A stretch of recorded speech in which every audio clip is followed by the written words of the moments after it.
Buenas tardes, damos la bienvenida a todas y todos los presentes a la conmemoración de los 40 años de las primeras jornadas sanjuaninas de Derecho Civil. Estas jornadas fueron realizadas en el año 1982. Invitamos a conformar la mesa de autoridades al doctor Marcelo Álvarez, presidente del Foro de Abogados de San Juan, al doctor en Ciencias Jurídicas y Sociales, escribano, profesor y docente universitario, ensayista y escritor jurídico, Pascual Alferillo, al doctor Juan Carlos Pandiella, actualmente se desempeña como secretario de Cámara en el 8º Juzgado Civil del Poder Judicial de la provincia de San Juan y es el secretario del Instituto de Cuyo de la Academia Nacional de Derecho y Ciencias Sociales de Córdoba. Estas jornadas están coorganizadas por el Instituto de Derecho Civil del Foro de Abogados de San Juan, a quien también invitamos a la señora directora del Instituto, la doctora María Ángela Hernández. Se encuentran coorganizadas, como les decía, especialmente por la Asociación Iberoamericana de Derecho Privado. Saludamos a su presidente, el doctor Mario Castillo Freire, quien se encuentra conectado mediante la plataforma Zoom y también coorganiza la Academia Nacional de Derecho y Ciencias Sociales de Córdoba. Agradecemos a todos los invitados, especialmente a los ministros de la Corte, quienes fueron invitados especial a asistir, pero enviaron notas comunicando que no han podido asistir, ya que se encuentran en la segunda circunscripción cumpliendo tareas inherentes a esa jurisdicción. Escuchamos a continuación la palabra del señor presidente del Foro de Abogados de San Juan, doctor Marcelo Álvarez. Bueno, muchas gracias, Sonia. Bienvenidos, muchas gracias por concurrir a esta celebración, a esta jornada conmemorativa desde aquellas jornadas de Derecho Civil, 40 años, ¿no? Parece poco, pero es mucho. Gracias al Instituto de Derecho Civil por haber también participado en la organización, a veces de su directora María Ángela Hernández y en vos, en todos los miembros del instituto. Gracias al directorio también, a Adriana, que está presente, a Gabriela Lanzoni, que también se encargaron de la organización de estas jornadas.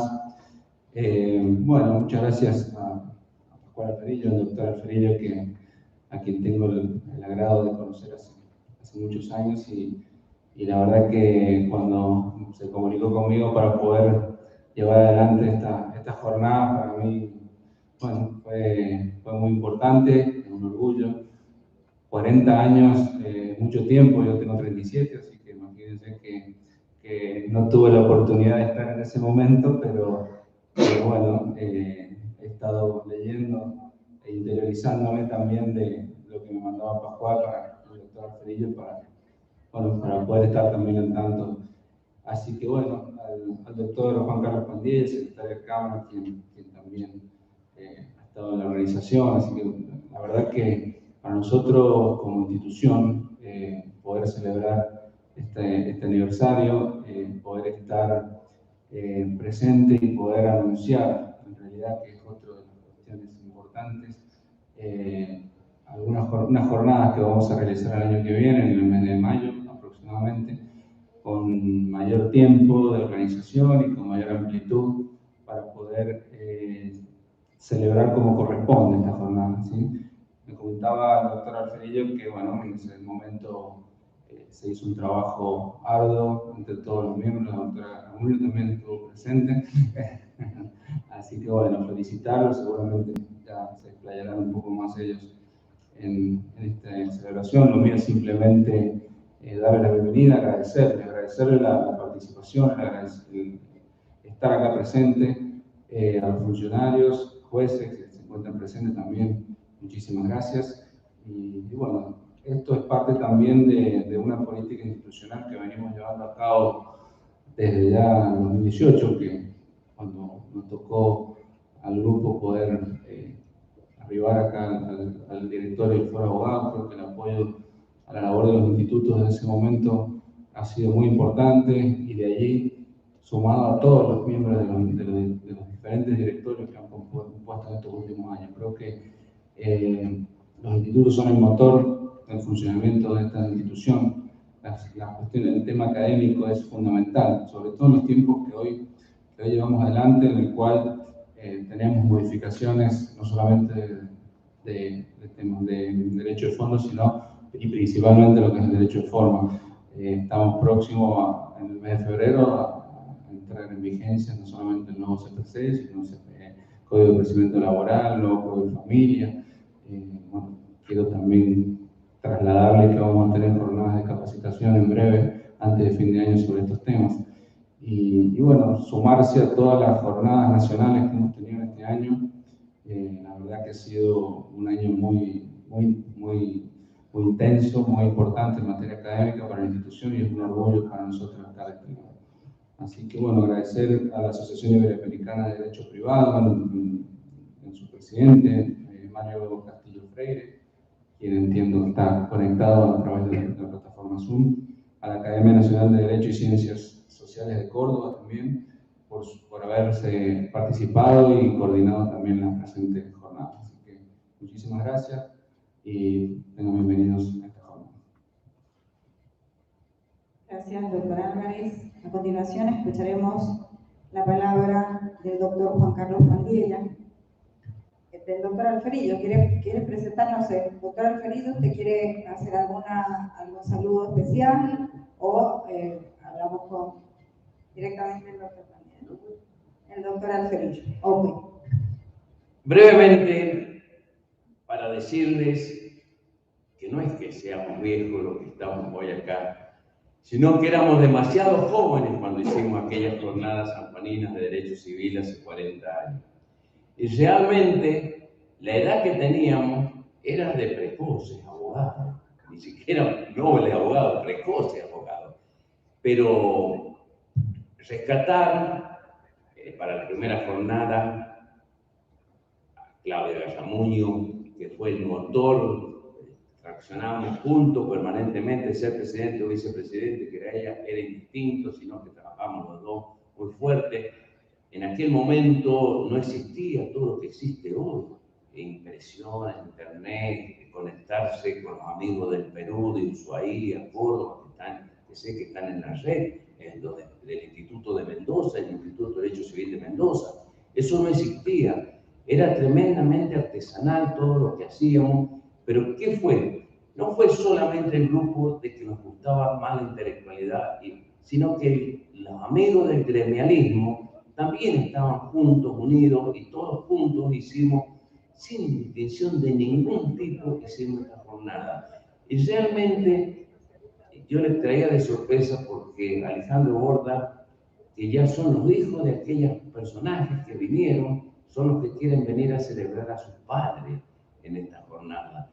Alejandro Borda, Lidita Garrido, los chicos de Tucumán, toda esa gente son hijos de los discípulos de Aida. Aida vino el primero, de Tajo para allá, que ya nos acompaña, pero Graciela Medina, Julio César. Pero fue impresionante, y ahí van a encontrar fotos que están pasando.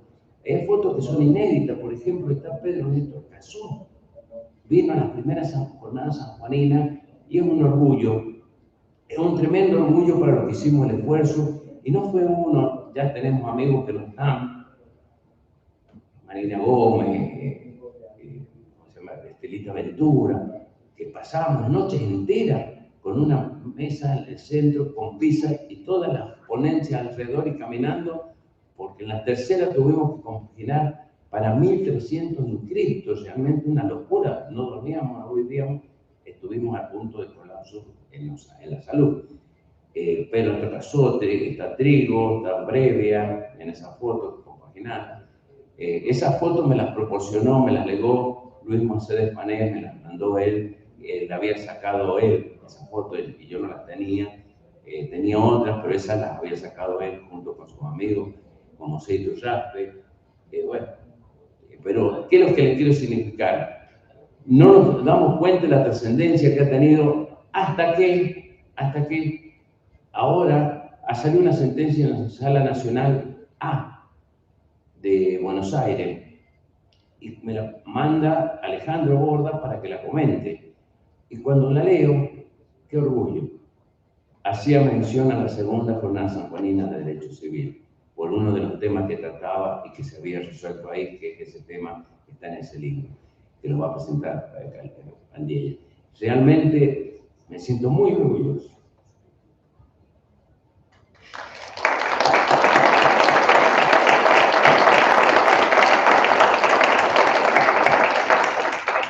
Por el esfuerzo de una generación, no digo, una generación.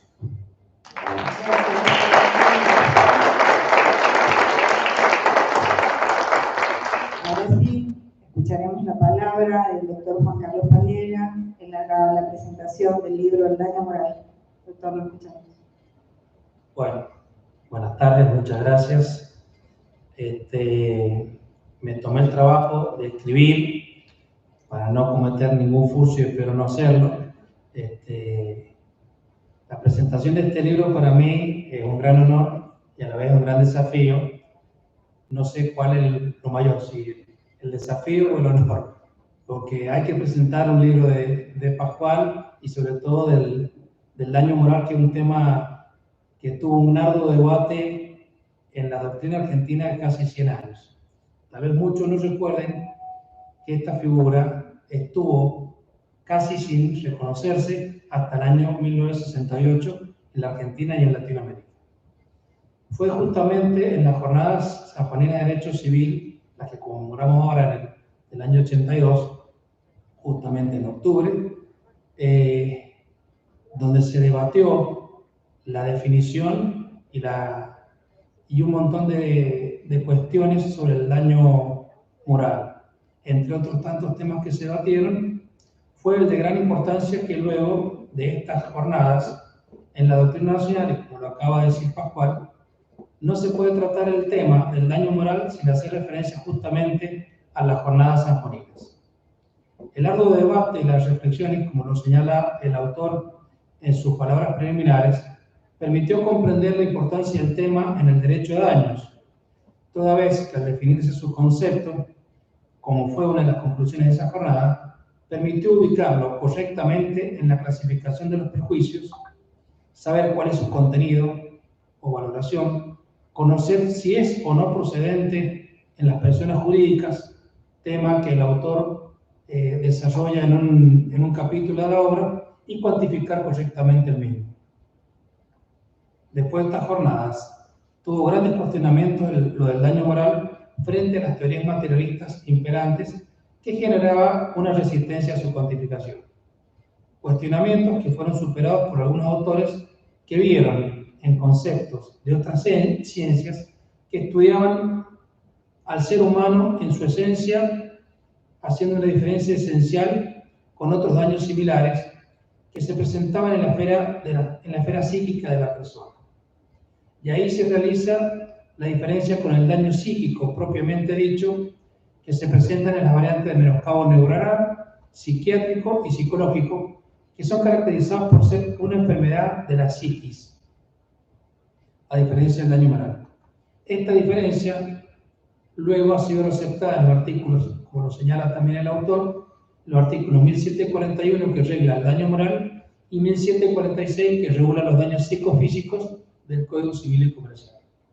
Ahora, entrando ya al análisis del libro, en el título primero, a modo de introducción al tema, el autor elabora un concepto de daño y su clasificación. Para ello, parte del análisis del daño como trascendencia jurídica, pasando por el contenido normativo del derogado Código Civil, los principales criterios doctrinarios, como los autores que consideraban que el daño está relacionado con el menoscabo de un derecho, y otro grupo de autores que lo relacionaban con el menoscabo de un interés, y por último, un grupo de autores que consideran que el daño resarcible es la consecuencia de la lesión padecida. En este mismo título, analiza la definición de daño en general que trae el Código Civil y Comercial, realizando un profundo análisis del concepto de interés.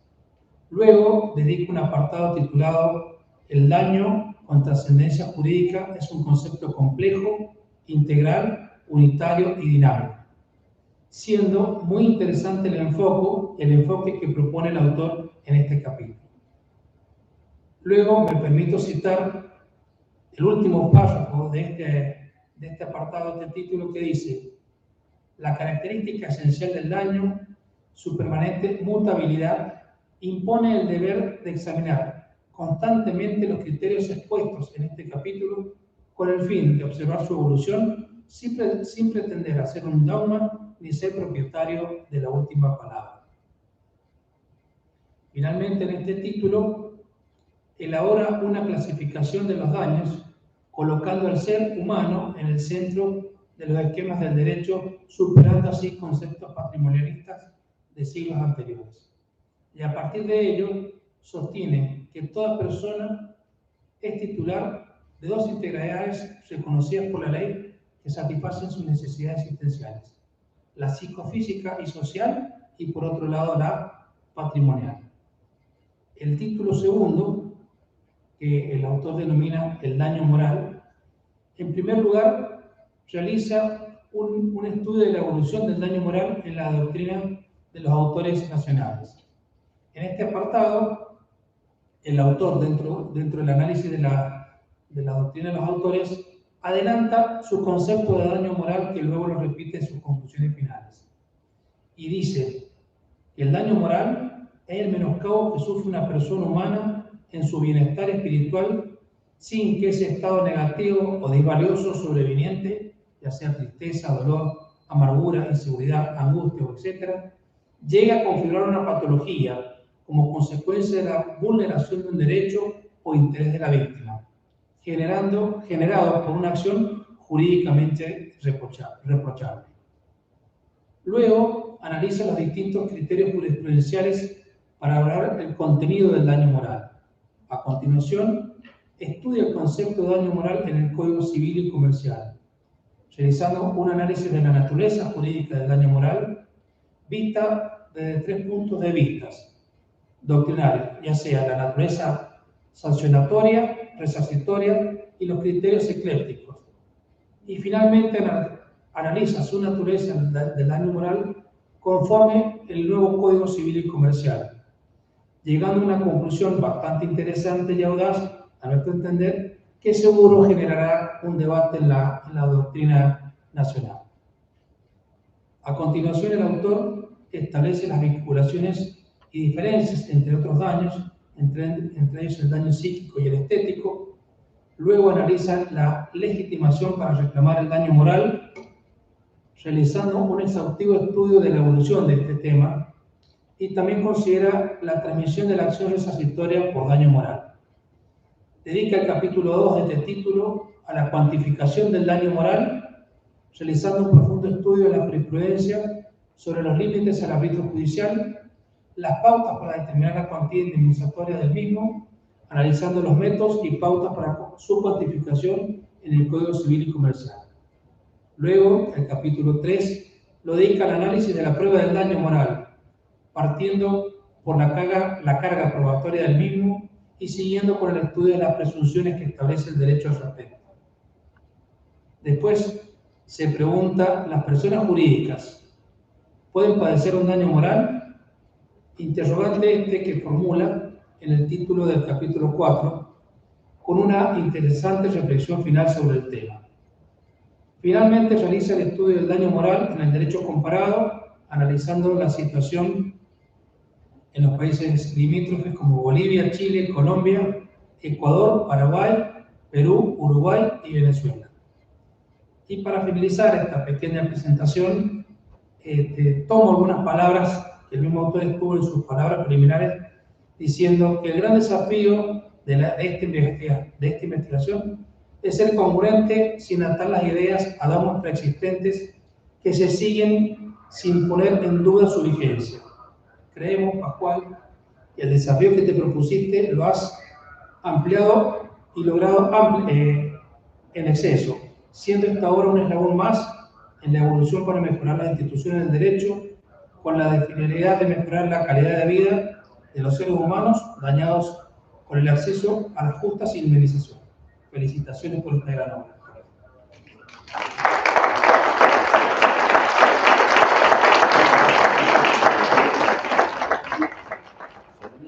Una cosa, que le leas la de Carlos. Perdón, eso me olvidé.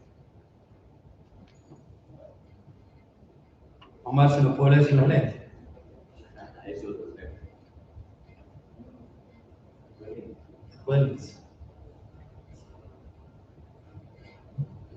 En homenaje al ciclo de jornadas sanjuaninas de Derecho Civil que se iniciaron en el mes de octubre de 1982, dedicado a todos los abogados, abogadas y estudiantes de San Juan que hicieron un esfuerzo extraordinario para organizar el ciclo, las 5 versiones de las jornadas sanjuaninas.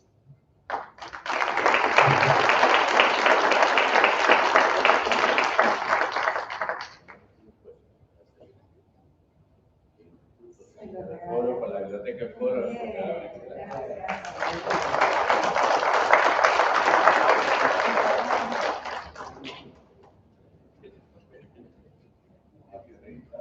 Una cadenita. Vamos a poner muchos sellos que dicen foro, foro, foro. Bueno, agradecemos a las autoridades y si quieren tomar lugar en el recinto para que pueda el doctor Alferillo continuar con la disertación.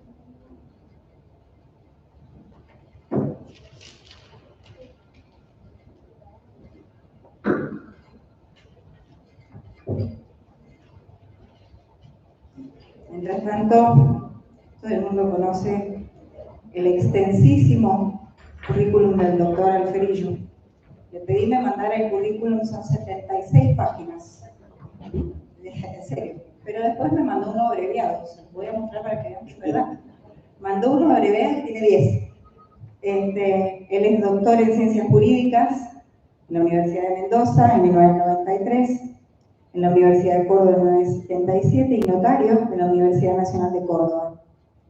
Tiene extensos reconocimientos académicos de la Academia Nacional de Derecho y Ciencias Sociales de Córdoba, es doctor honoris causa del Instituto de Derecho Civil del Foro de Abogados de San Juan, es profesor emérito de la Facultad de Derecho de la Universidad de Champagnat, es secretario del Comité Ejecutivo de la Asociación Iberoamericana de Derecho Privado, integrante de las comisiones de apoyo, declarado visitante ilustre en la ciudad de San Luis, tiene el reconocimiento de la trayectoria académica y científica por la Universidad Católica de Cuyo de San Luis, declarado miembro honorario del Instituto de Derecho Ambiental del Colegio de Abogados y Procuradores de Mendoza, declarado visitante ilustre de la Universidad de Tucumán, maestro del Derecho, profesor honorario de la Universidad Privada de Tacna, entre otros.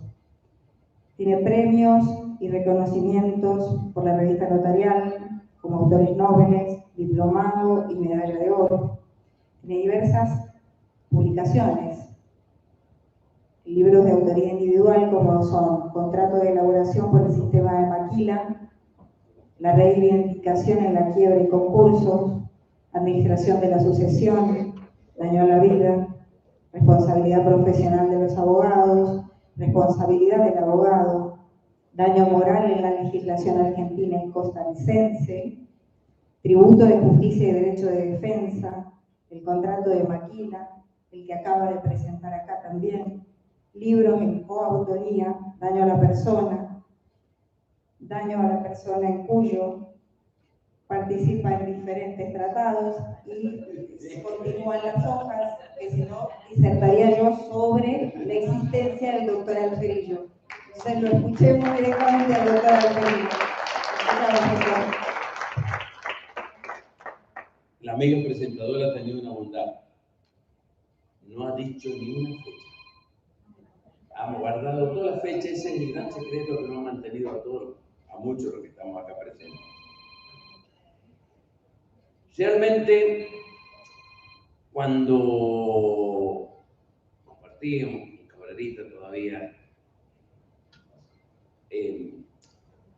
ya veníamos pensando mucho, desde hace bastante tiempo, el tema, cómo se nos presentaba, este desfasaje entre las obligaciones de dar, la inflación y los remedios de equidad.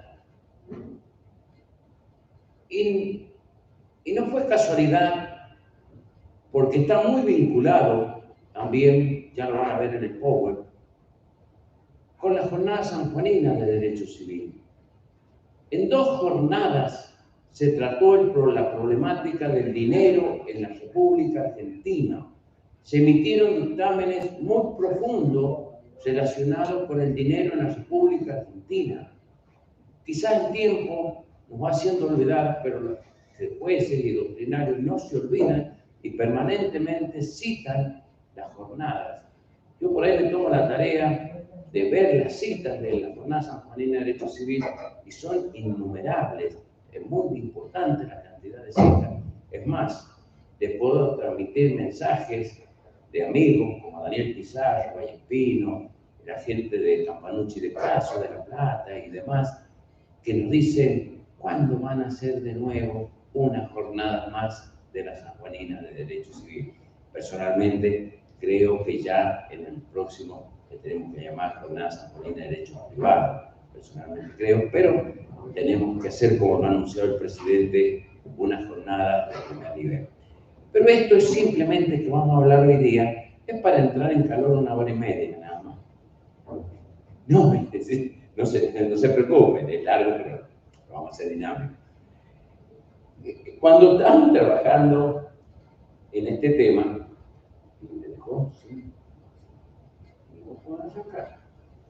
vamos a llamarlo a jefe.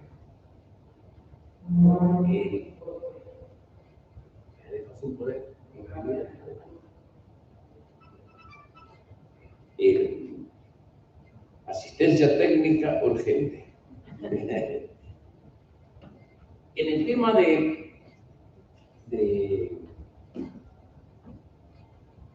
de que estamos preparando hoy, más allá del pequeño detalle técnico que nos está impidiendo desarrollar, ¿no?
No sea problemas, ya lo vamos a solucionar después.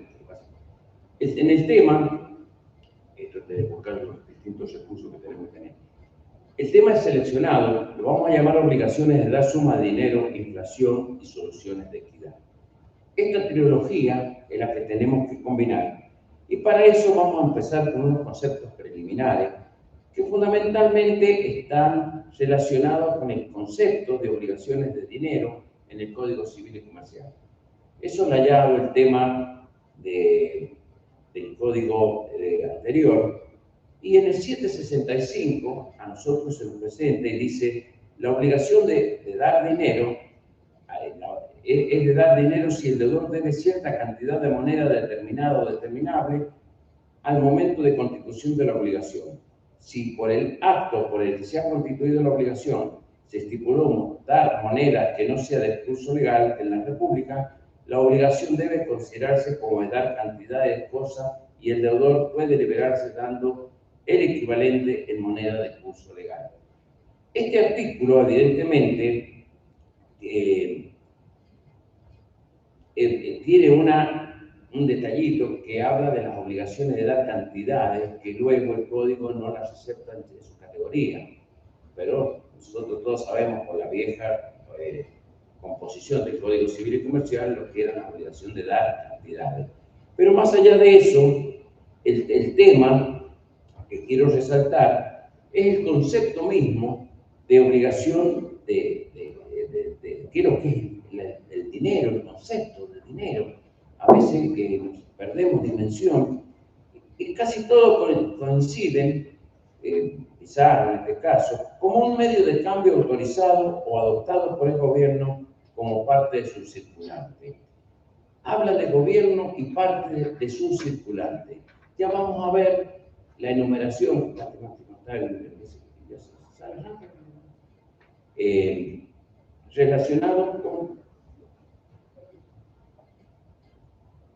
relacionado bueno, esto es el concepto de dinero, relacionado con el Estado. Acá solo constituye dinero, esto lo que estamos hablando recién, es un medio de cambio adoptado por el gobierno como parte circulante. También Yambía dice, son obligaciones de dinero que desde su origen tienen por objeto la entrega de una suma de dinero a partir de la base del dinero que es la moneda autorizada por el Estado. Yo quiero que presten atención porque hay un detalle muy importante que van dos veces que se hace referencia al Estado. Esta es una clave muy importante. ¿Por qué? Porque el tema está, dice acá, borda, en la deuda general el objeto de la deuda es la moneda misma, un determinado monto de medio de pago, la cantidad de vida se encuentra originalmente determinada en una suma de dinero. ¿Por qué? Yo le hacía referencia. Señores, el manejo de la moneda forma parte de la soberanía del Estado Nacional, es parte de la estructura, es como nuestra bandera, como nuestro escudo, como nuestro himno. Eso debemos comprenderlo claramente. En la moneda es parte del poder del Estado, es el Estado mismo el que emite la moneda.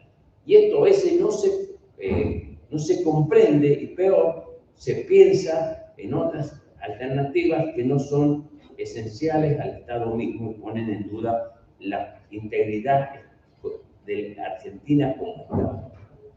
Quizás sean bastante duros en el concepto, pero esta es la verdad. Es la bandera, es la moneda. Cuando seguimos acá la doctrina judicial, la Corte Suprema es clarita cuando dice ahí que hacer sellar moneda, fijar su valor entre la extranjera, es una facultad, constituye una clara del Congreso Nacional de la Nación, es una clara función del Congreso de la Nación. Otro detalle que hay que tener en cuenta. Son detalles que a veces nos olvidamos de las leyes, de las constituciones, que es facultad del Congreso determinar el valor de la moneda, que no del Poder Ejecutivo, y menos del Banco Central de la República Argentina, como quieren ser dos veces.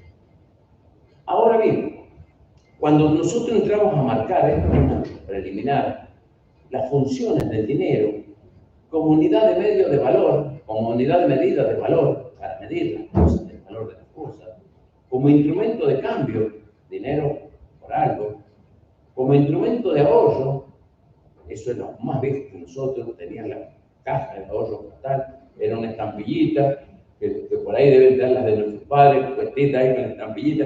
En la escuela nos hacían por una estampillita de ahorro para comprar en chupetín, compramos esa estampillita, no sé también, y pegábamos en una libreta para que era el ahorro, que se pensaba en el ahorro. El instrumento de acumulación de riqueza, el plusvalía, dirían las ortodoxias comunistas, las plusvalías las guardamos en dinero, en ahorro y hacemos un capital de ahorro. Ahora bien, también como factor que influye en la producción, empleo y precios. Es muy importante porque la determinación del valor de la moneda va a influir en este movimiento del precio, etcétera, etcétera, que es otra función. Y función jurídica, instrumento de pago. Cuando hay una obligación dineraria, se dice que uno se compromete en obligaciones, pagar una suma de dinero, y el dinero se utiliza en soluciones para cancelar esa suma que se debe. Funciones políticas y sociales. El instrumento para la política de la relación entre gobernante y gobernado, instrumento apto para satisfacer necesidades individuales y colectivas. Acá les voy a contar una breve historia, brevísima, que yo no entendía muy bien esto, porque cuando lo leía a Trigo, no lo entendía. Y si yo le digo a ustedes qué es lo que es la moneda como instrumento de la política, no la van a entender así, pues, dicho así. Pero lo alcancé a entender allá por los años 91, cuando se hace la compaginación entre la deuda nación-provincia, junto con uno que era del Ministerio de Economía, éramos duros, que íbamos a negociar con la nación esta compaginación. Y andábamos buscando quién había cobrado 1 millón, me acuerdo, pero no me pregunte qué moneda, 1 millón para el Hospital Rawson. Entonces fuimos a Bienestar Social de la Nación. Y siempre cuento esta anécdota porque me permitió comprender qué es lo que era la moneda de función política. Llegamos, preguntamos, nos atendió muy bien la directora de Finanzas del Ministerio de Acción Social de la Nación y nos dijo que ella no sabía nada. Una señorita elegantísima, nos dijo que no sabía nada, que fuéramos y hablásemos con el director de carrera, como se lo imaginan ustedes, Nachito, y nos dice, ¿qué quieren, muchachos? Tal y tal cosa, a ver si el registro de este pago. Muchachos, no sean inocentes. Cada vez que se va un ministro, va el auto del ministro con el auto de la custodia y de atrás van 10 camiones con las carpetas. Es decir, con la inflación no hay contabilidad. Es decir, cuando se utiliza la moneda en función política es para dar respuesta política, pero no tiene ningún tipo de otra connotación. Esto lo aprendí en el año 91 y ahí dije, esta es la moneda que decía Trigo, moneda en función política, esencialmente para dar respuesta necesaria a una sociedad que necesita este tipo de dinero para la mano. Pasado esto, cualquier comparación con la actualidad es cosa por cuenta de ustedes. Vamos al famoso nominalismo y valorismo. ¿Qué es lo que pasa? Normalmente ustedes siempre háganse la composición de que el Código Civil y Comercial, cualquier código que se dicte, se dicta para situaciones de normalidad. No se dictan, no hay código de la emergencia, no hay código para la emergencia. Son códigos para épocas pensadas normales, con un status quo, una tranquilidad. Entonces, y en esa normalidad, en esa estabilidad, ¿qué es lo que vamos a hacer? Un tipo de moneda, ¿qué tipo? El nominalismo. El valorismo aparece cuando ya es otro tipo de hiperinflación, inflaciones y demás. Y en esto, el tema de la Jornada Nacional de Derecho Civil de las 25, dijo el Código Civil y Comercial instaura en la Argentina un régimen nominalista para las obligaciones de dar dinero. Es decir, un régimen normal, histórico, clásico, de tantas monedas te debo, tantas monedas te pago. Pero el tema del Código Civil y Comercial, bueno, esta es la otra posición, pero hay es importante determinar puntos de actualización de las obligaciones suma de dinero, sea por vía convencional e improcedente. La jornada, aún en ese año, ya se mantenía que era improcedente, sostenía todavía la ley de convertibilidad reformada en el 2002, la mantenía como vigente y necesaria. Es decir, si hay nominalismo, no hay la posibilidad de ningún tipo de que haya algún tipo de actualización. Pueden haber intereses, los clásicos, moratorios, compensatorios, pero no actualización de ningún tipo. Siguiendo, pero ya deja algo grave. El nominalismo mantiene la legislación vigente constitucional en tanto no haya inflación significativa. Deja una advertencia, una clara advertencia al jurista de la jornada, diciendo que mientras el nominalismo vale, mientras la estabilidad esté, o un poquito de inflación, pero el nominalismo no vale cuando ya hay desfasaje y alteraciones monetarias. ¿Por qué? Porque esto viene a la historia que la vamos a ver enseguida, donde la primera discusión que hubo cuando en los principios del año 76, 77, 78, era si era un problema de derecho civil o era un problema de derecho monetario. Me acuerdo que esto lo vivimos a Panet, que fue el primero que dijo que esto era una problemática cuando hay inflación de derecho monetario. El Código Civil queda de lado y ya entramos a problemas eminentemente monetarios, que es de significación monetaria. Esto lo vamos a ver con claridad más adelante. Bueno, la doctrina judicial es lo que siempre se dice, lo establece como principio pago a las obligaciones dinerarias de efectuarse moneda de curso legal. Esto es para el nominalismo clásico. Seguimos más adelante. El violento proceso inflacionario que padecemos la ha hecho perder la moneda de nuestro país la calidad de patrón cierto de valor económico. Y esto ya lo decía la Cámara de Apelaciones ya hace bastantes años, pero hace bastante, en el año 84, son viejos fallos, que si hoy los leen estos fallos y los aplican, son perfectamente aplicables. Es más, yo ya desempolvé los viejos libros de aquellas épocas, que tengo casi unas 10 por lo menos, porque sirven hoy, valen hoy, y lo que se aumenta es importante. Siguiendo con esto, una breve historia de la moneda argentina. ¿Y saben por qué se lo he traído? Porque si no vemos la historia de la moneda argentina, estamos ciegos para entender la realidad de hoy y vamos a estar más ciegos para ver la realidad que nos puede ver por venir. Cuando veamos, las conclusiones van a ser de ustedes. Van a ver lo que ustedes van a decir. ¿Y ahora qué? ¿A dónde estamos? ¿De dónde venimos? Porque de dónde venimos tenemos que saberlo. Y en este saber de dónde venimos, lo voy a hacer rápidamente, comienza en 1881 y comienza fundamentalmente con la creación de la moneda nacional. En esta oportunidad no le colocaron, en un trabajo que hice para los escribanos, busqué los billetitos de toda la historia, todos los billetitos los tengo por ahí, pero antes existían las monedas provinciales, las billetes provinciales, Tucumán, de Córdoba, Mendoza.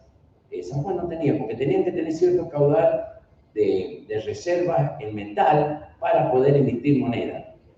Acá en 1881, con esta ley, comienza la unificación. Convivieron un tiempo, pero ya comienza la unificación nacional a partir de eso, de crear el sistema de la casa. Se creó la Casa de la Moneda en 1880 y creó la moneda nacional.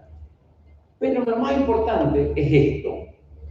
Esta moneda, aunque le parezca mentira, está vigente en nuestro país. Y es la moneda peso oro argentino. El peso oro argentino.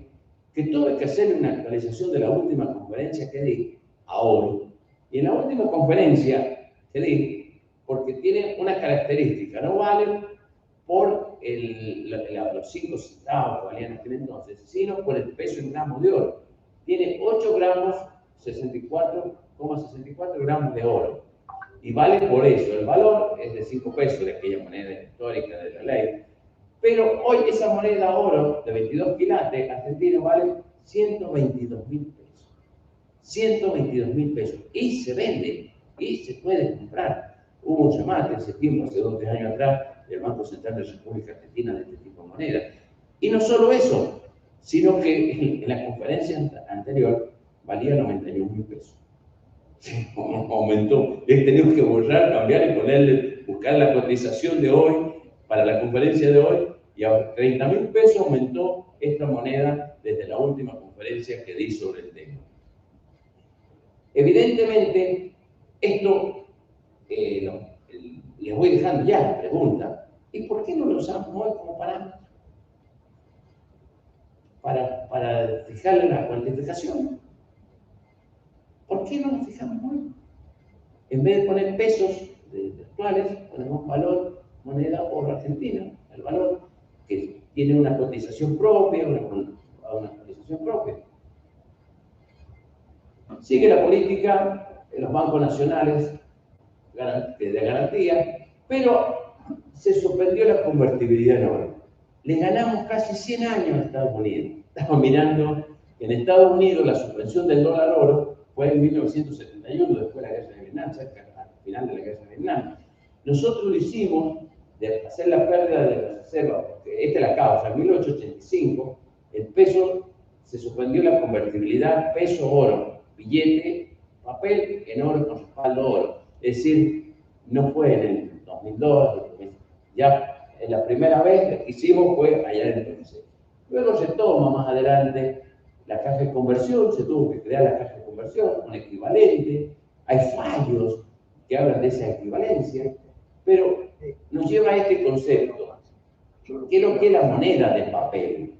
Es la moneda fiduciaria, es la moneda que solamente tiene el respaldo del Estado que lo emite. Eso, por eso dice, del oro se pasó a la moneda papel, documento que representa exactamente la cantidad de oro que en él escrita que se hallaba depositada en los bancos y que constituye un título de crédito a pagar una ciudad. Eso era antes. Luego viene la emisión de billetes de no depositada, pasó a la moneda papel fiduciaria. Es decir, no hay respaldo en oro a partir de ese momento. Luego vuelve, parece que hubo un encuentro con bastante oro en algún momento, un respaldo de oro, luego vuelve y devuelve a desconvertirse. Pero lo más importante en esta época es en 1969, y nueva convertibilidad a oro, acá lo fijan hasta los pesos, la cantidad de pesos que tienen que estar, desde luego de la Primera Guerra Mundial, acuérdense, esto es lo importante. Acá en 1935 se crea el Banco Central de la República Argentina por ley. Entonces, esta institución se hace cargo de la emisión de billetes, comienza a hacer la emisión de billetes el Banco Central de la República Argentina. Ahora bien, seguimos la equivalencia, ven la equivalencia oro-papel. Es lo mismo problema que tenemos ahora, pero era oro-papel. En vez de ser dólar, que recuerden el SER, el dólar del 214, la equivalencia, el 214 del decreto, equivalencia a 1.40, que lo vamos a ver más adelante. Lo mismo ya acontecía en ese entonces con eso, y había fallo que decía el papel moneda al tipo de 2,2727, fijado por ley 3871, hasta fijaban la convertibilidad. Siguiendo con esto, para hacerlo más rápido, vamos a ir a la segunda parte. Acá en 1870 a 1883, marcó esta segunda parte, yo tenía en las conferencias anteriores como punto de partida de los golpes inflacionarios Rodrigazo. Pero para ustedes reinvestigué el tema. ¿Por qué? Porque la primera pérdida de cero que tiene la Argentina es en el año 70. 2 ceros en el año 70. Entonces me pregunté por qué se había producido esa pérdida de cero, porque el golpe de inflacionario del Rodrigazo es golpe de equivalencia con el dólar, pero no perdemos cero en la Argentina. No hay pérdida de cero. Esa es una diferencia. ¿Y qué descubrí? Que, bueno, el concepto de papel moneda de que prestar sin garantía alguna maestría lo pasamos. Que hubo acá, en la presidencia de Arturo Frondizi, un proceso democrático. Miren, esta es una versión de uno que lo apoya y uno que no lo quiere. Pues he traído las dos alternativas, uno que lo apoya y uno que no lo quiere. ¿Y qué es lo que dice uno que lo apoya? Arturo apenas asume, le da un aumento masivo al salario del peronismo del 70%, que hace de un desastre en la economía nacional. Por primera vez la Argentina llega al 100% de inflación. Dicen que es porque acá tengo que recordar a Cueto Rúa. El abogado no debe ser solamente abogado, debe ser periodista, filósofo, médico, economista, político. Y lo dice Cueto Rúa, lo tengo en el libro de la responsabilidad de los abogados. Ese es el concepto, porque todo esto lo tiene que saber, leer todos los días los diarios y saber qué ocurre. Porque esto, cuando le vamos a dar un consejo a un cliente, tenemos que estar hiperinformados con una composición de la problemática para poder acertar en eso. Más ahora que nos hacen juicio por no conocer bien el derecho y por no conocer la realidad. porque ya se están haciendo juicios de mala praxis, por no conocer la realidad y mal informar y no estar adecuadamente informado. Y más hoy con todo el tema informático, peor todavía. Pero, por eso, acá evidentemente está viendo un problema político y también un problema que lleva a un problema económico, porque para la otra visión, Frondizi logró 3 años seguidos de estabilidad. Y miren el tema, la inflación del 30 y tanto %, cuando asumió, superó al 113 en el 59. Es cierto, hubo 100% de inflación en el 59, pero otro diario lo bajó en el 80 al 1960 y el final del 62, cuando lo bajan del gobierno Frondizi, gobernó con deflación. Hemos pasado de una inflación del 113,7% a deflación. ¿Y cuál fue el fenómeno? ¿Se acuerdan cuál fue el fenómeno? El famoso petróleo. Toda la problemática del petróleo. Que cuando vayan, lo sientan, lo miren, lo estudian, fue el tema del petróleo que permitió un ingreso muy grande de plata, entonces pudo lograr la estabilización y pudo lograr la inflación. Algunos dicen que fue entrega del petróleo, otros dirán que fue nacionalización, etc. Bueno, no importa, pero fue el tema del petróleo en síntesis, pero marca que esa pérdida de los 2 ceros que encontramos en el año 80 también tiene otro protagonista, perdón, en el año 70, el proceso militar. Acá lo encontramos, y en el proceso militar hay un viejo movimiento social fuerte, que es el famoso Cordobazo del año 68, que en la historia del mundo se explica lo que fue el Mayo francés del 69, que fue un movimiento global, un movimiento social global. Entonces, ¿qué lleva? A un ministro de Economía del proceso militar, que era Enrique Bacena, acá está Onganía, que era el presidente, anunció una devaluación del 50%. Entonces, no pensemos que fue el rodillazo el primer golpe fuerte deflacionario, como nosotros nos hacen los por ahí. Nos quedamos, quizás por la edad nuestra, nos quedamos en el 75, que yo era estudiante segundo año de abogacía y alumno del Luma Cepanet, que todo el mundo se espantó por el tema del golpe del rodillazo. Pero ya veníamos con historia de una devaluación del 50% y una serie de medidas dentro de una tendencia económica liberal. Evidentemente, acá van marcando que no es un color político, esto es una cuestión estructural de los argentinos, de nosotros los argentinos. Es grave, es problemático, pero lo vamos a seguir viendo para que vean cuán profundo es el tema y a dónde está el tema, de dónde venimos, y suenan remedios que ya no hemos escuchado, ya lo han hecho otros con distintos nombres.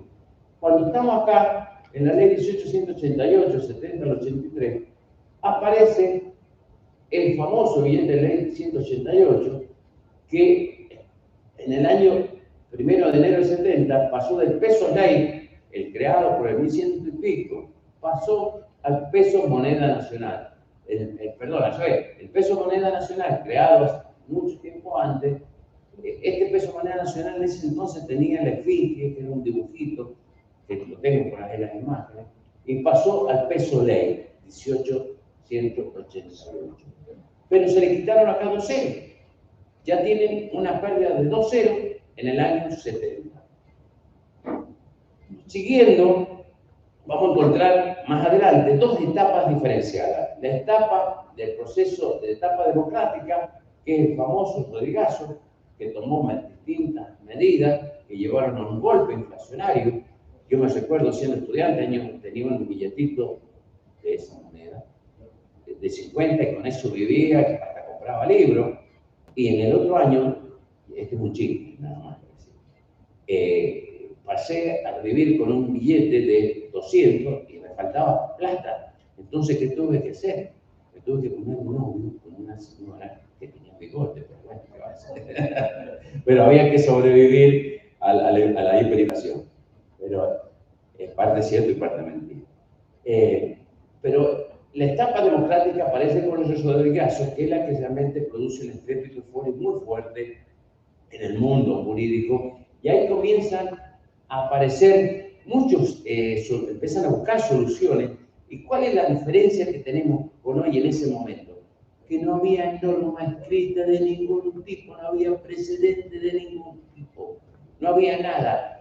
Era todo lo que toda la jurisprudencia de ese tiempo fue creación pretoriana y de los juristas que se entraron a preocupar fuertemente por el tema. Pero no había nada. Y ahí hubo una primera discusión, si era para todas las obligaciones o solamente para las obligaciones de valor.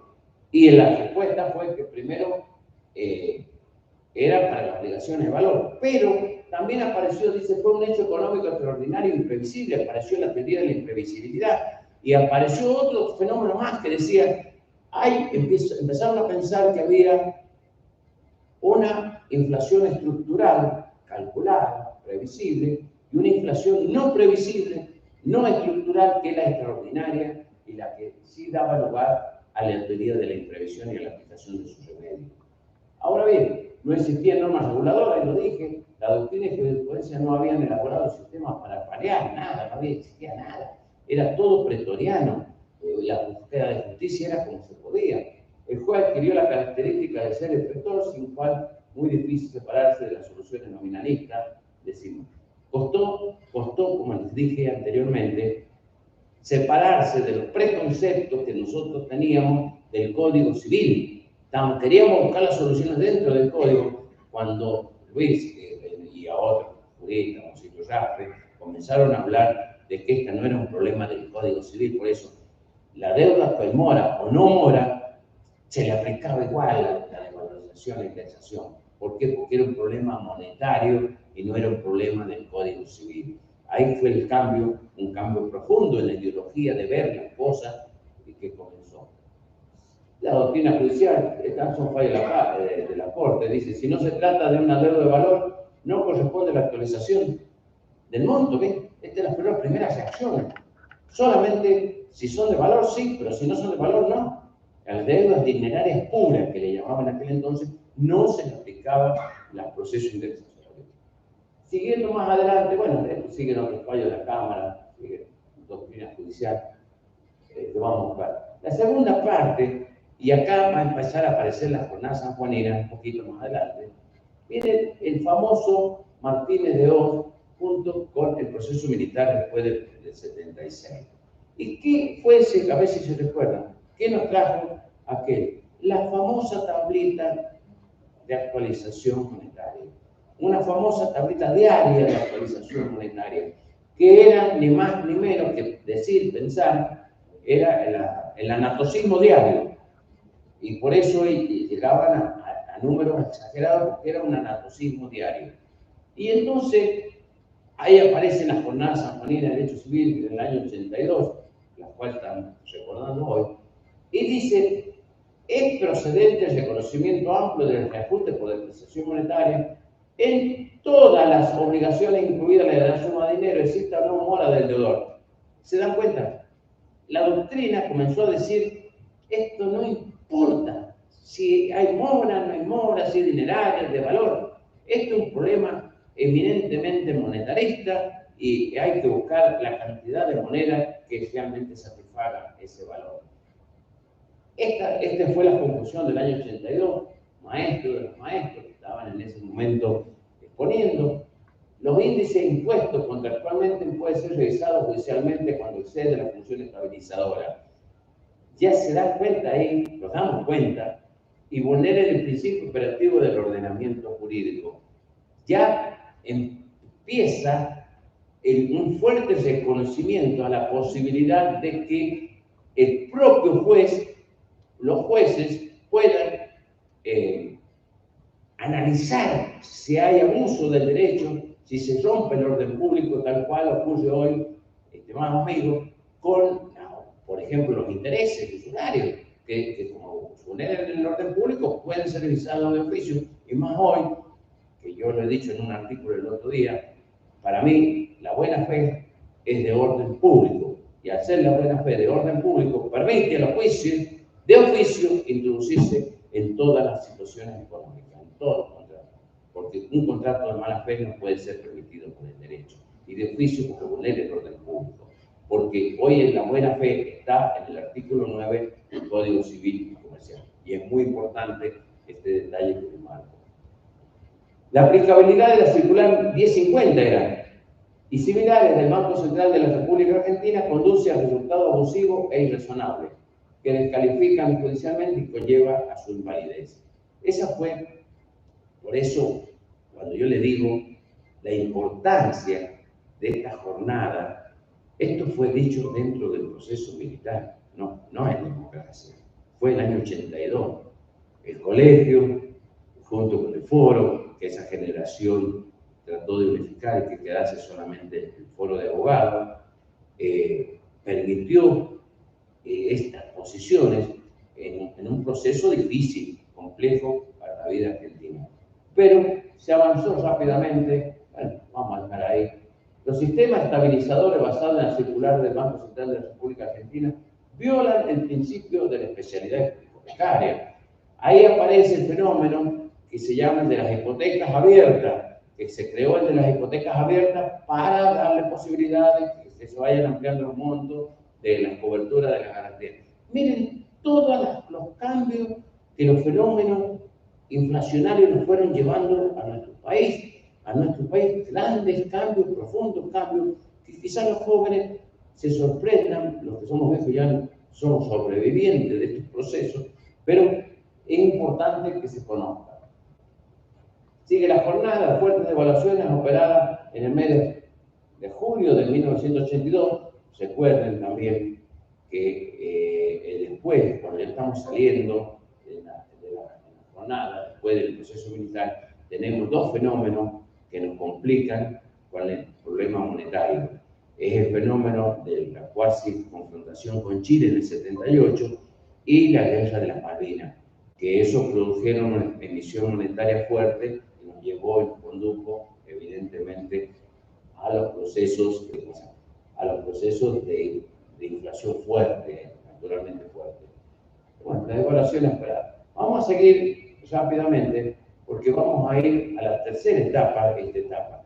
Estos dos fenómenos de política que pasaron antes, evidentemente lo heredó el proceso democrático, porque van a percatarse que en el proceso democrático de este periodo es de la mayor inflación y la mayor cantidad de ceros sacados.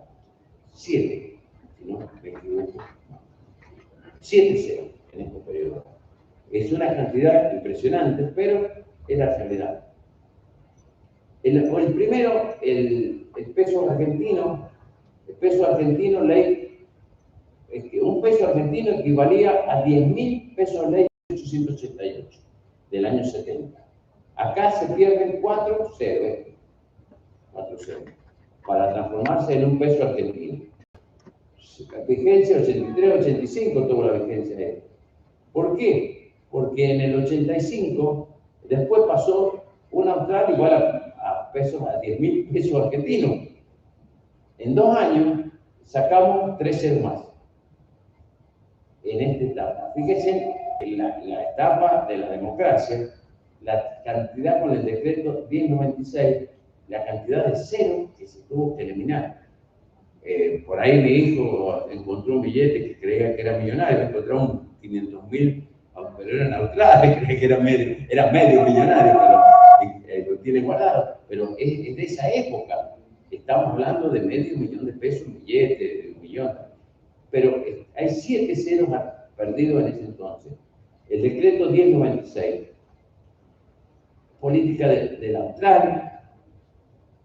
¿Qué pasó en esta etapa? Empezó a hablarse de un fenómeno que es el desagio, que es lo que me interesa, esto me interesa hablar.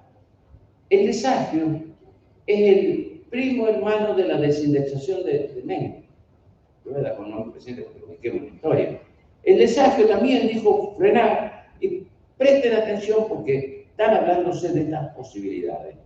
El desagio es aplicar un freno a la emisión monetaria, a la inflación, decir no hay más, y se prohíbe toda actualización, se prohíbe todo, pero no se prohíben los problemas económicos que tendría que tener un economista aquí al lado y un historiador del otro para que me ayuden a comprender este fenómeno. Es la emisión mortal, es el que no se frena, se sigue. ¿Y eso qué nos llevó en esa etapa?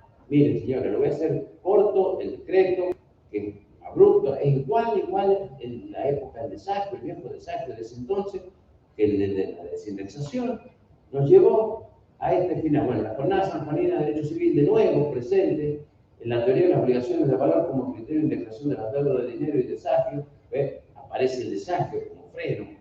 Dice, constituyen caracterizaciones jurídicas generadas en virtud del fenómeno económico de la inflación. Para frenar la inflación se pensó en estos dos, fundamentalmente en el desagio. Pero el desagio es una solución formal y no una solución sustancial, económica sustancial. Ese es el problema. Es una solución formal, paramos por decreto. Ahora, la economía se puede parar por decreto. Este es el problema que se nos presenta. Siguiendo con esto, bueno, vamos a sacar, no existe previsibilidad que sea abandono del criterio de indexación de las deudas de dinero, en tanto no desaparezca la economía inflacionaria. No podemos la economía. Pero, bueno, sigue la jornada sanjuanina, además de supuesto, bueno, en general, ustedes ya tienen esta. El desafío aplicable es la obligación de dar dinero vencida luego del 15 de julio hasta la fecha que ponían, que contuvieran expectativa inflacionaria, Es decir, aquella que tenía expectativa inflacionaria, hasta esa fecha se las aceptaban y a partir de ahí, no. Se terminaba, si había mora, había intereses, pero no podían haber expectativas inflacionarias. Ahora bien, en esta larga historia de aciertos y desaciertos, bueno, acá hay un fallo de la Corte, la finalidad de la actualización monetaria consiste en mantener el valor económico real de la suma de activos frente al paulatino envejecimiento de la moneda.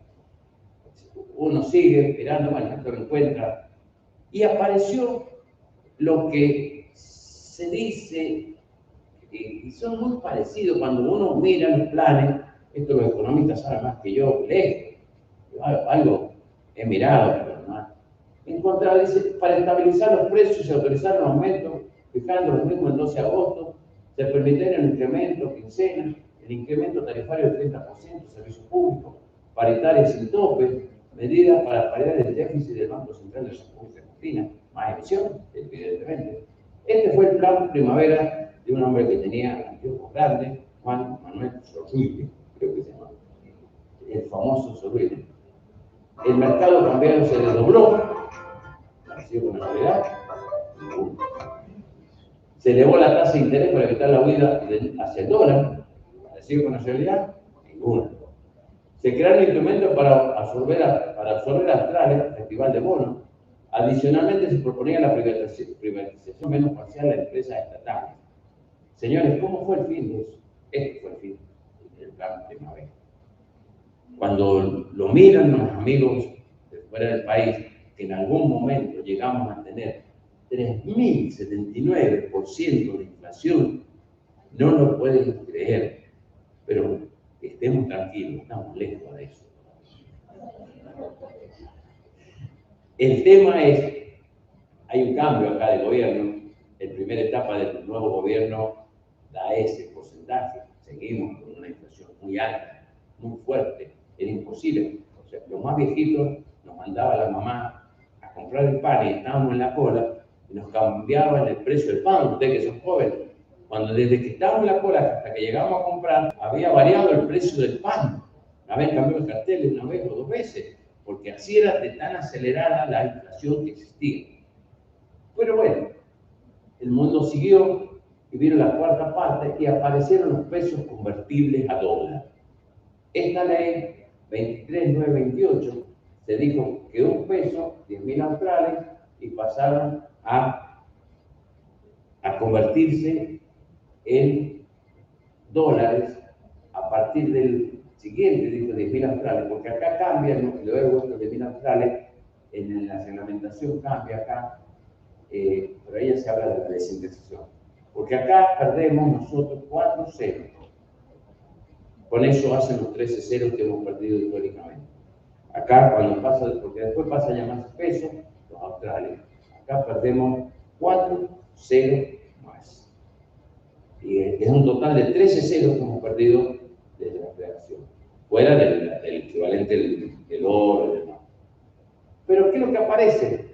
El peso convertible, la desindexación, que es primo hermano, no lo voy a explicar 2 veces y ustedes quizás lo han vivido, es primo hermano del desagio. Frenaron, pararon por decreto, no hay más actualización y generaron 2 artículos que son los claves para que vamos avanzando para el cierre. Bueno, se siguió se volvió al nominalismo, pero esto no. En los artículos es uno, el artículo 7, cumple su obligación dando al día de su vencimiento la cantidad nominalmente expresada, hace la desindexación, marca un nominalismo puro, y con eso hemos vivido casi 10 años. Si me preguntan las causas, yo creo que alguna respuesta tengo en el tema, pero el fracaso de esto, porque esto venía con un plan de reforma del Estado, un plan de reforma y desestructuración del Estado. La única provincia que yo tengo estudiada que hizo bien cosas fue San Luis, porque San Luis sacó una ley que dijo que solamente del presupuesto se iba a ocupar el salario el 50%, no más. O sea, había 1.000 obreros, hasta 50% de empleo público, hasta 50% de presupuesto. El resto se hacía con inversión pública, por eso tuvo ese desarrollo del camino, etcétera, todo ese desarrollo que tiene San Luis, porque tenían en algún momento, yo hice la comparación de los salarios de los jueces, lo más bajo era San Luis, pero con relación a nosotros estaban en un tercio con relación a nosotros. Era notable la diferencia en los salarios de la provincia de San Luis, pero porque tenían ese propósito de haber hecho ese toque. Pero esta convertibilidad, este artículo es clave, porque ya lo vamos a ver, es clave junto con el 10. Deroga hacer todas las posibilidades de utilizar la tablita. Esto es la vieja ley 23.928, en este artículo 10, que ustedes lo conocen, lo han vivido. No vamos a leer la convertibilidad, vamos a avanzar para llegar a lo que nos interesa. Pero, ¿qué pasa? Venimos en la siguiente etapa, que es la del 2002 al 2022. En el 2002, evidentemente, colapsó el proceso de equivalencia entre el peso argentino y el dólar. ¿Y qué es lo que ocurrió? Que trajo una crisis de los 5 presidentes, creo que fue. Se generó una crisis, un llamado a elecciones, nuevas elecciones, y aparece la ley 25561. Y esa ley 25561, yo le quiero rescatar solamente, para que no aburrirlo en esta larga historia de la Constitución, 2 cosas.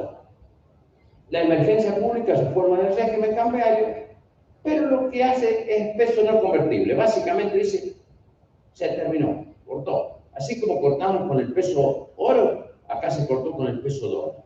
No hay equivalencia. No hay equivalencia, no hay una desindexación, una ley de desindexación, pero sí nos dejan un gran regalo. Nos dejaron el artículo 7 reformado, que prohíbe indexar. Dice, esta es la parte, haya o no mora del dolor con la salvedad prevista en la presente ley. Esa parte la reforma. Y nos deja el artículo 10 intacto. Y eso lo traemos hasta la fecha de hoy. En esta etapa, y ese es el problema que hoy por ejemplo, nuestros magistrados, nuestros litigantes, nuestros ciudadanos, tienen la prohibición de incluir cláusulas de estabilización. Y esto es, ¿por qué? Porque esta ley, teóricamente, sigue vigente. Emergencia pública, bueno, se fija, corresponde al legislativo las obligaciones del área.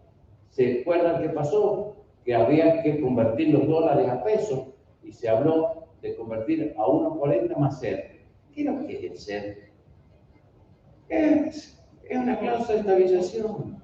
y que todo lo que había dejado el 7 y el 10, aquí mismo ya lo estaban vulnerando. Ya estaban vulnerando con este ser. Ya porque hablan de una cláusula de estabilización. Sigue adelante, doctrina judicial que se aplicó, que terminó. Esta parte de la doctrina de ese tiempo nos dejó una doctrina muy argentina, que cuando uno la comenta es importante tener en cuenta porque se ha aplicado para la época de la emergencia. En esta época se habló del esfuerzo compartido. Los dos perdimos. Y cómo perdemos, busquemos la forma de equilibrar las pérdidas entre las dos partes. Esa fue la doctrina profunda que dejó la crisis del 2002. Perdemos, revisemos los contratos, revisemos las relaciones y no nos frustremos, pero veamos de un acomodamiento de ese tipo. Las últimas interpretaciones de la Corte son nominalistas, la última es la más importante, la expresión monetaria, la tasación actuante, todavía está dentro de un proceso de inflación no violento, está dentro de un proceso de inflación todavía más o menos previsible, que se podría acomodar con una otra circunstancia. Pero ¿qué ocurre? ¿Cuáles son las soluciones de equidad? Y acá vamos comenzando a cerrar. ¿Cuáles son las soluciones de equidad? Esto también lo tuve que cambiar. En el slide anterior tenía 50%. El pronóstico inflacionario anual del 90%. ¿Cómo podría mantenerse la intangibilidad del capital de vida? Es un problema bastante complejo. ¿Por qué? Porque hoy, a diferencia de ayer, tenemos una norma que nos ha puesto un corset. Un corset que dice que los privados o en las relaciones no podemos prever cláusulas inflacionarias, no podemos poner, etcétera, etcétera, etcétera. No podemos poner, tenemos ese corset. Evidentemente, se piensa con un nominalismo todavía las relaciones. Pero ese nominalismo, evidentemente, hay uno muy bonito que le da esta forma. Esta es la realidad, por ejemplo, para llegar al mismo lugar, tiene una potencia de 3. En el caso de igualdad, nos ponen los 3 iguales, pero evidentemente este es más largo, este es más corto y este es más corto. Entonces, acá va a haber desigualdad. Si marcamos esta igualdad acá va a existir desigualdad. En cambio, la equidad tiene soluciones distintas conforme la dimensión de cada caso. La solución, acá le vamos a dar uno, a este que es medio petizo, acá, no voy a decir que estaba acá, porque ustedes se lo imaginan. Acá está otro menos petizo y acá está alguno alto que conocemos.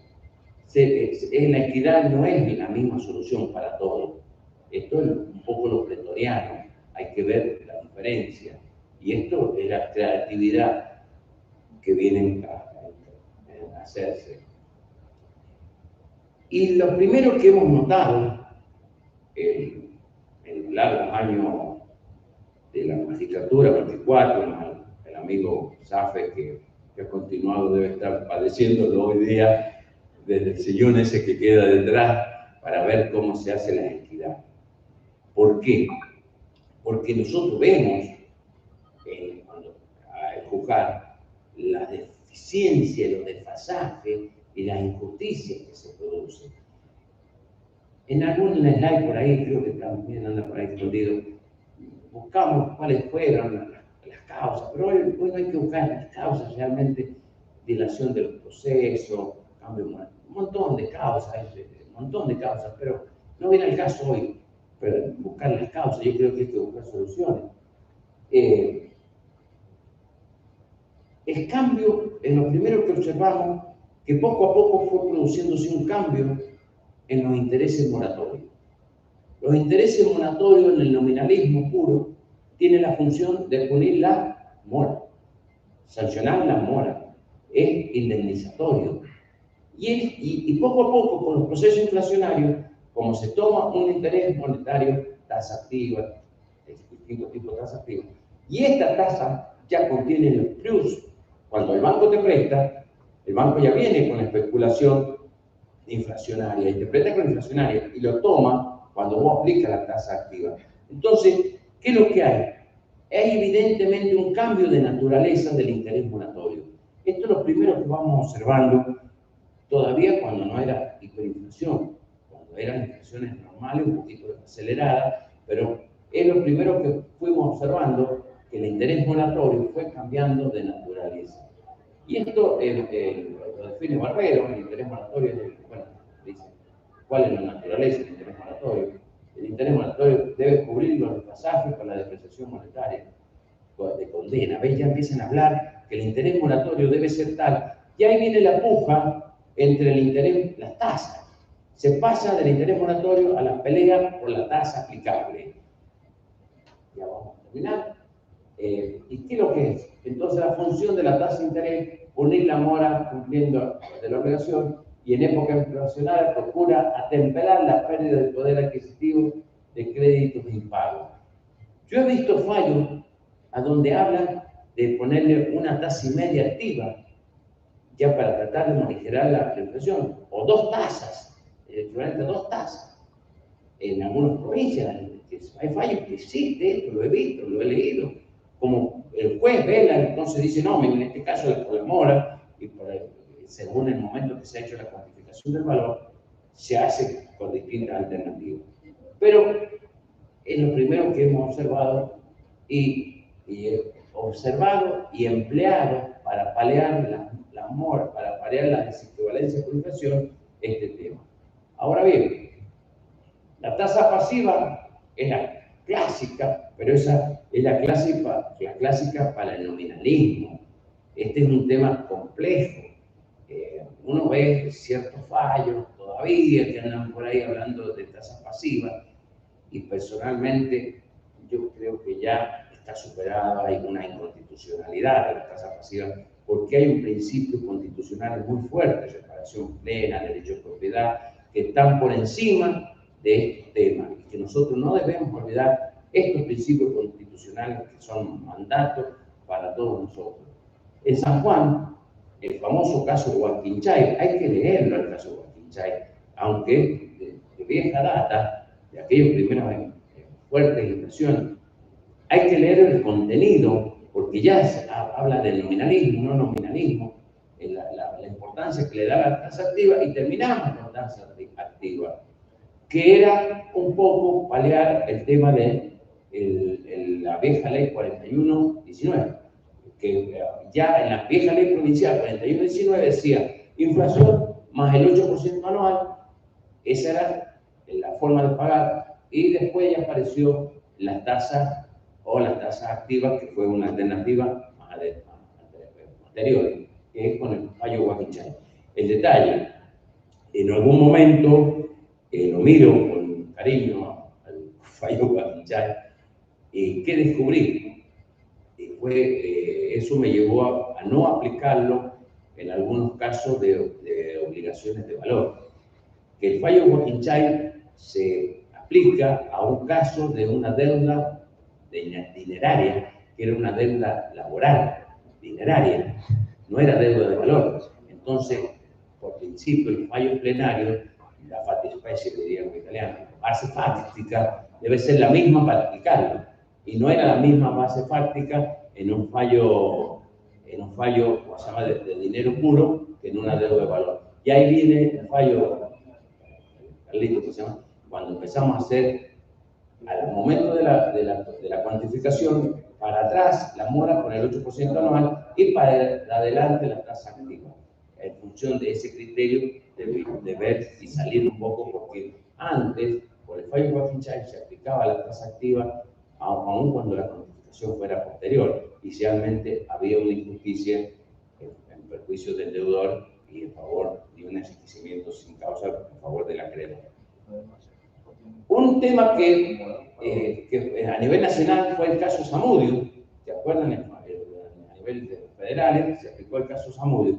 Y uno que yo los comenté y que es muy bueno que lo lean, y hablando de esto que lo lean, yo voy a dejarles 4 comentarios realizados sobre el tema de intereses, de valorización y demás. Se los voy a dejar al Instituto de Derecho Civil y ellos le darán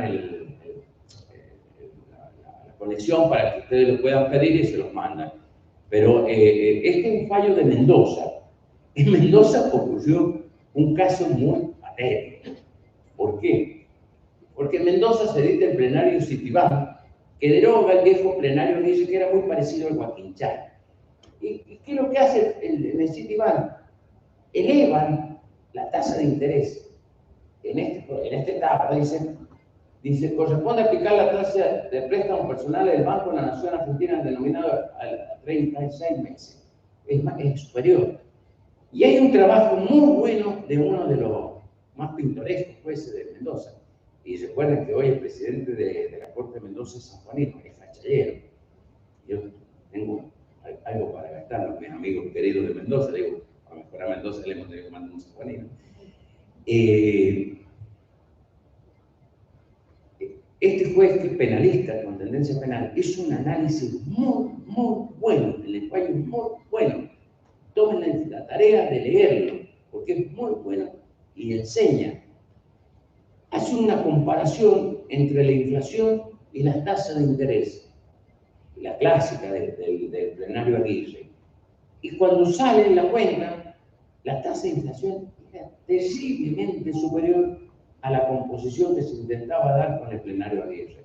Por eso cambia la tasa, para equilibrar las circunstancias. Pero todo surge de un estudio, evidentemente, que hay que hacerlo y presentárselo a la magistratura, a la jurisdicción, para que no miren, por lo menos, o que lo tomen, pero hay que plantear dónde está la injusticia. Esta es una tarea, no, de todos, una tarea básicamente. Pero ¿qué pasó? Que este fallo plenario fue derogado por la ley 9041, muy enojado el gobernador de otro partido, se enojó y dictó una ley. Y en esa ley puso lo que le estábamos llamando el interés moratorio. Fíjense que hay de conformidad con el 768. Aplicó la tasa de interés moratorio equivalente a la evaluación serie de unidad valor, el UVA. Aplicó el UVA. Y al poco tiempo, lo aplicó el UVA para tratar de abaratar el costo judicial, como se dice, abaratar el costo judicial, que siempre hay una pequeña perla de crítica a jueces, abogados, a operadores del derecho, que es el paso que sigue, van a echar la culpa a nosotros de la inflación. Les puso el UVA, pero sucedió que el UVA se elevó más que la otra tasa y se encareció todo el juicio de Mendoza. Querían matar al gobernador que había sacado algo más arriba, pero esto por lo fluctuante que es tomar una variable como era el UVA para buscar la cuantificación, la aplicación de la mora o la punición de una deuda en mora. Estos mecanismos que ustedes ven, primero en disputa si tasa activa, tasa pasiva, y dentro de la tasa activa, ver cuál tasa es la que mejor representa el reequilibrio de las alarmas contractuales, de las deudas, de las creencias.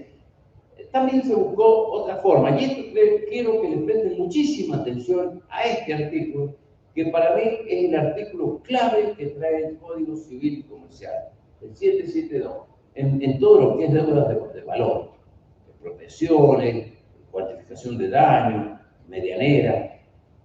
El 772 trae algunas cosas muy interesantes. Cuantificación de si la deuda consiste en cierto valor, el monto resultante debe referirse a valor real al momento que corresponda a tomar en cuenta para la evaluación de la deuda. Valor real. Si es a hoy, al valor de hoy. Si de acá a un mes, al valor de acá a un mes. Al valor real. Pero lo más importante es esto. Puede ser expresada en moneda de curso legal. Es lo lógico.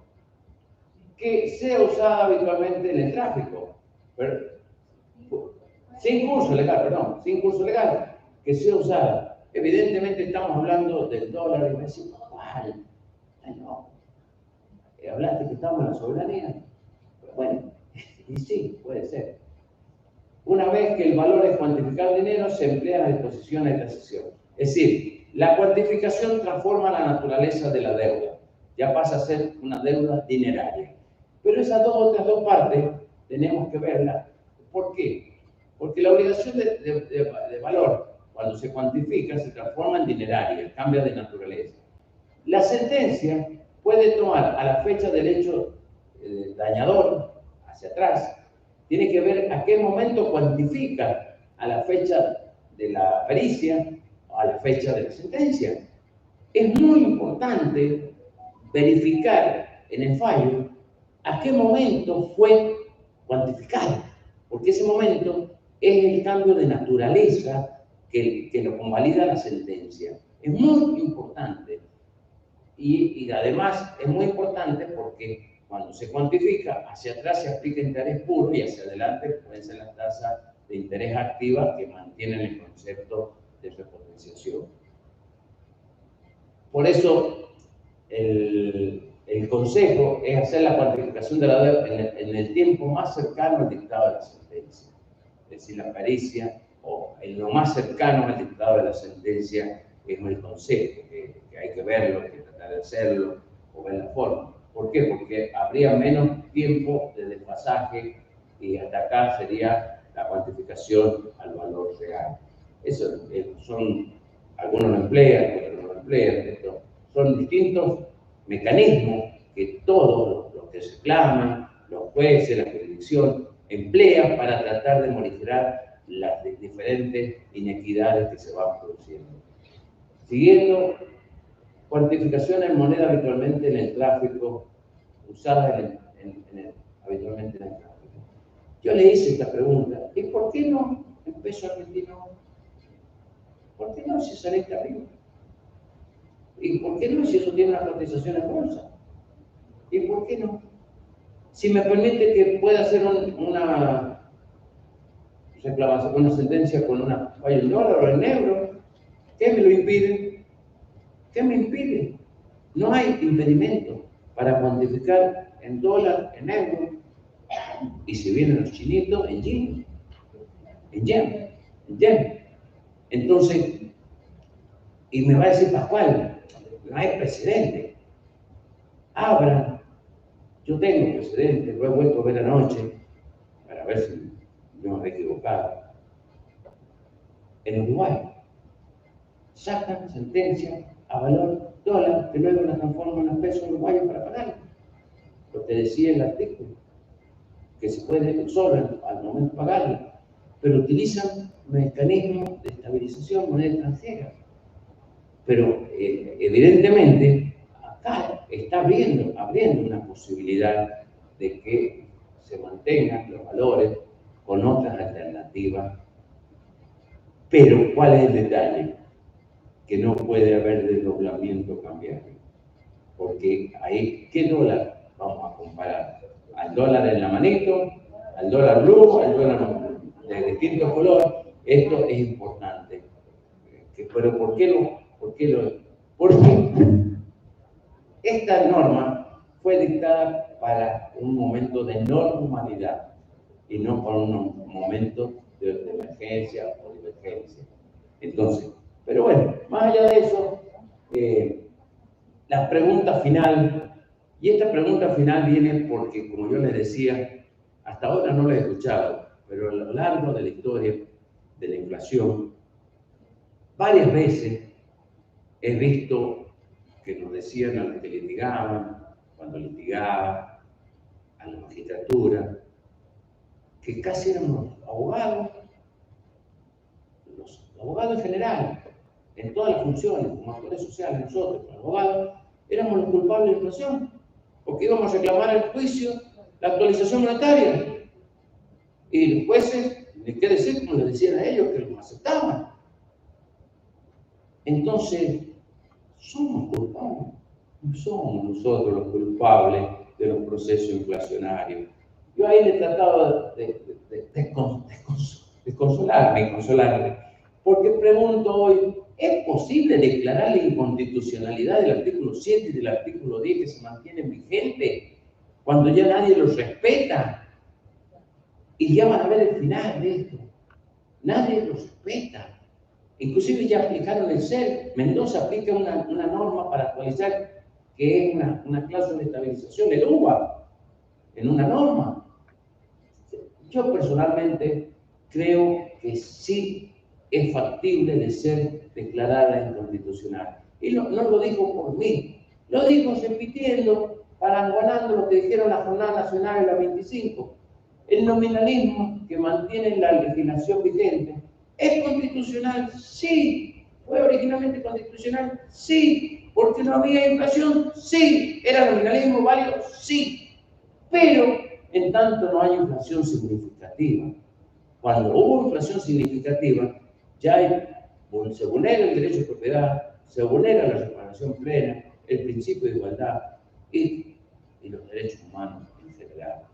Esto es para tenerlo en cuenta, es para pensarlo, repensarlo. No lo digo como válido, pero no hay impedimento porque hay normas superiores que lo permiten.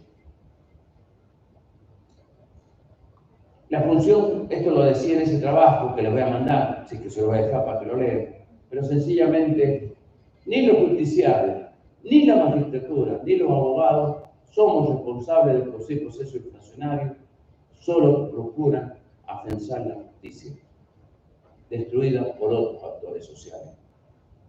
Señores, con esto sencillamente decirles que hay un coso muy fuerte, un detalle muy fuerte. ¿Qué me vienen a decir que no se puede declarar la inconstitucionalidad? Préstenle atención a esto, a que ayer me espantó la noticia. Es la deuda interna en pesos, con deuda, bonos indexados a la inflación. Es una figura europea que se da en Inglaterra y demás, pero en la Argentina la inflación es tan grande que la deuda es voluminosa. Y hablan, miren, bonos indexados por la inflación. Hablan de, mire, esto es no es de una oposición, nada, del gobierno, es un diario afín al gobierno, que habla de un endeudamiento diario de 16.600 millones por día. Hablan de 500.000 millones de deudas de este tipo. Y hablan que el propio Estado acepta deuda con cláusula de estabilización o inflación.